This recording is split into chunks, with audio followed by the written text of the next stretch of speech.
10 sinais de que você foi programado para a mediocridade. Meu nome é Gustavo Ian, sou mentor de desenvolvimento pessoal, neuroestrategista, especialista em comportamento humano.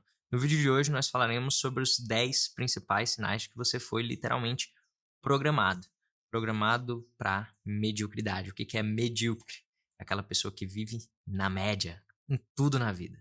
Então, esse vídeo é para te trazer alguns alertas. É muito mais como um vídeo de puxão de orelha do que, de fato, um vídeo que vai te trazer um diagnóstico, ok? Então vamos lá, vamos para o nosso vídeo. Primeiro sinal de que você foi literalmente aí programado para a mediocridade é quando você tem aquele vício do sextou. O que isso significa na prática? Como a sua mente entende? A sua mente entende que 5 dos 7 dias que você tem na semana é um fardo. Ou seja, você está literalmente falando para sua mente que você está em modo de sobrevivência puro e simples, ok?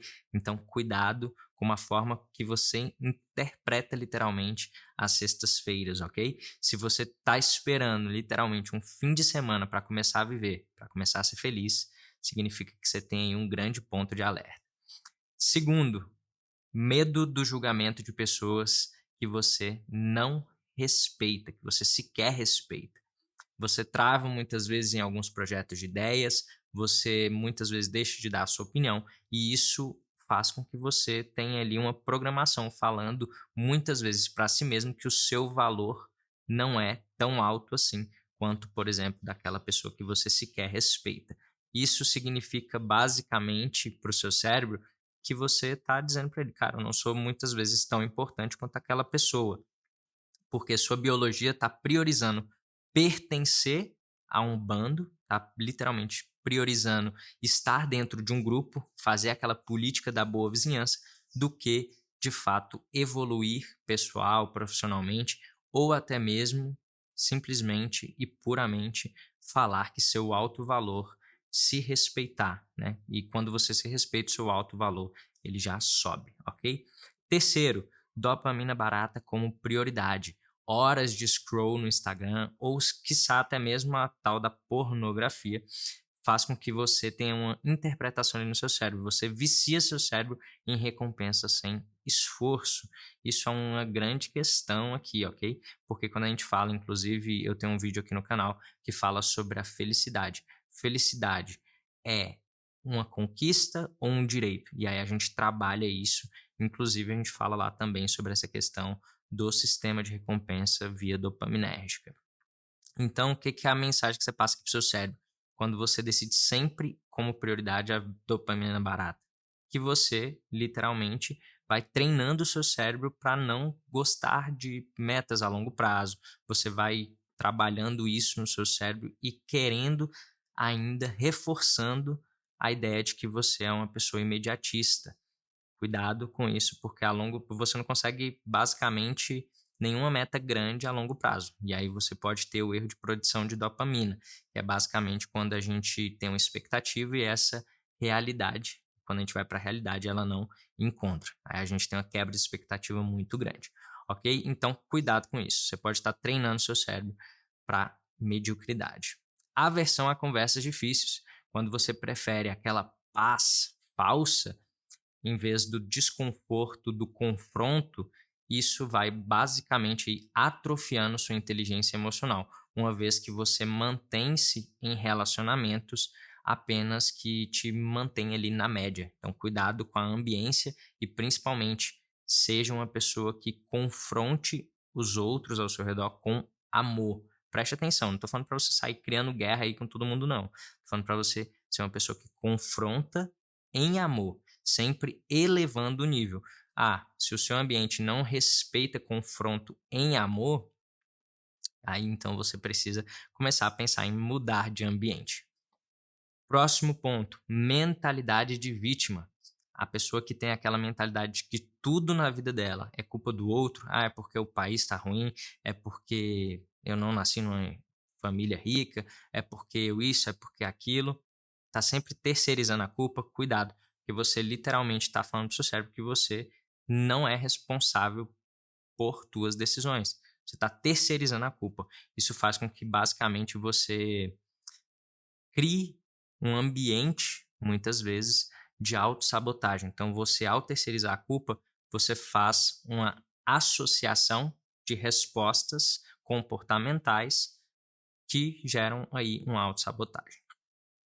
Ou seja, mediocridade é não assumir a responsabilidade de forma radical, ok? Confundir estar ocupado com ser produtivo. Você pode até limpar a caixa de e-mail, pode até organizar a sua agenda, mas se você não parar, focar definitivamente naquilo que você precisa fazer, você está simplesmente sendo ocupado e não produtivo. O cérebro ele literalmente adora essa ilusão de movimento. Nosso cérebro gosta de movimento. Então, o fato de você estar em movimento pode estar literalmente enganando o seu cérebro que você está sendo produtivo, quando na verdade você está sendo apenas ocupado. E isso, muitas vezes, dentro do trabalho, dentro de um escritório, de fato, acaba sendo uma realidade. Então, minha sugestão para você é, e eu já tive muitas pessoas que passaram por mim, que eu falava isso, está parada no trabalho, não tem mais o que fazer, espace as demandas, foque na demanda que é difícil, e se você tem um tempo ali, de fato, utilize esse tempo de forma produtiva, porque muitas pessoas trabalham no regime CLT ali de 40, 44 horas semanais, que faz com que elas literalmente fiquem presas ali no escritório. Então, utilize esse tempo de forma mais assertiva. Afinal de contas, você já está ali, você já precisa estar ali. Então, se você tiver um tempinho, pega ali, coloca ali no computador um vídeo que vai de fato te ajudar a crescer, a se desenvolver pessoalmente ou profissionalmente, fazendo um curso ou algo nesse sentido, beleza? Isso é um outro ponto. Então, buscar incessantemente por entretenimento em vez de educação. Sua Netflix ela tá literalmente muitas vezes em dia, mas de fato esse entretenimento ele não gera educação. Eu gosto muito de falar que o entretenimento é a educação passiva, né? A gente está num mundo em que a velocidade das coisas acontecem assim. Hoje você tem uma linha de raciocínio, amanhã um fato geopolítico pode mudar e você tem uma outra linha de raciocínio e tudo bem. A grande questão é que a gente precisa também utilizar o entretenimento para educação, então para um questionamento. Livros são muito bons. Eu gosto muito de trabalhar, para mim, Gustavo, pessoalmente, um descanso ativo. Então, os meus dias de descanso estar sempre ativo, fazendo uma corrida, lendo um livro que seja bacana, para que eu possa, de fato, aí, curtir e muitas vezes até curtir mesmo esse momento de tédio parado. Mas eu gosto muito mais de um descanso ativo, ok? E aí você tem tipos de descanso que eu sugiro para cada tipo de pessoa, que eu acho que faz mais sentido, ok? Principalmente aí a depender do teu estilo de vida e da forma como você literalmente lida com a ansiedade, literalmente a forma como você tem lidado com o tédio ao longo dos seus últimos anos. Então, quando eu falo que esse buscar o entretenimento ao invés da educação está te programando para a mediocridade, é porque você literalmente está treinando o seu cérebro para ser um espectador ao invés de um protagonista na vida. Ou seja, está treinando o seu cérebro para visualizar aquilo que os outros estão produzindo e não se colocando no lugar de produtor, de protagonista, de se colocar de fato no palco da vida. E para a gente poder ir já caminhando para o final, os últimos três são padrão, aquele padrão que todo mundo fala, né? Não, tá bom assim, não mexe não. O ótimo é inimigo do bom. O bom é inimigo do ótimo. Cuidado com isso, porque quando você escolhe literalmente entregar o mínimo necessário para não ser demitido ou para manter um relacionamento respirando, você treina seu cérebro para falta de excelência. Ou seja, se você literalmente não cuida dos detalhes, você literalmente está assinando a sua mediocridade. Por que que eu falo que os detalhes eles importam muito? Porque pensa comigo, se você vai em um shopping, você entra numa loja, o que que as lojas, as grandes lojas fazem? Elas colocam cheiro, elas ativam você em todas as áreas. Cheiro, tato. Então, quando você vai degustação, né? Então, paladar, quando você vai vendo isso, isso é o quê? Detalhe. Isso é a busca pela excelência. Então, cuidado para você não ficar parado, estagnado. Aqui eu poderia até colocar como uma zona de conforto. Mas o grande foco aqui é que você foque nos detalhes. Eu estou aqui para te trazer soluções. Lembre-se, treine o seu cérebro para cuidar dos detalhes. Os detalhes importam, beleza? E por último não, os últimos 2 pontos são o efeito rebanho nas opiniões, que é aquele efeito manada, né? Todo mundo está indo para um lado e você simplesmente segue esse lado porque você tem receio aí de ser reprovado socialmente. E com isso, se você sempre vai nesse sentido, você está treinando o seu cérebro para o modo de economia de energia.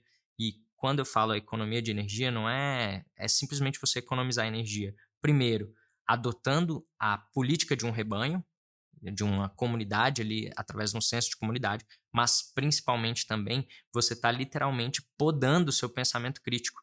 Então você simplesmente passa a ser um reprodutor de ideias.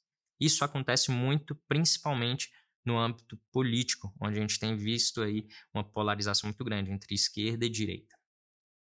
E por último, mas também não menos importante, a crença de que sucesso é sorte. Se você pensa que sucesso é sorte, você literalmente está trabalhando aí no seu cérebro um mecanismo de defesa para justificar você ficar no mesmo lugar, para você poder justificar a sua própria estagnação. O nome disso é uma assinatura literal para mediocridade, uma vez que você se coloca como uma pessoa que não é protagonista de sua vida, mas se coloca em um ambiente em que as circunstâncias moldam seus resultados. Se você gostou do vídeo, lembre-se de curtir o canal. Tenho certeza que esse vídeo vai te ajudar bastante aí para você identificar alguns poucos sinais que a gente listou aqui de mediocridade das pessoas que gostam de viver na média da sociedade. Tenho certeza que você é muito mais forte do que isso. Muito mais comando e menos caos. Forte abraço, fiquem com Deus. Até o nosso próximo vídeo. Ei, Gustavo, tu chegou com visão, mostrou que juntos mudamos a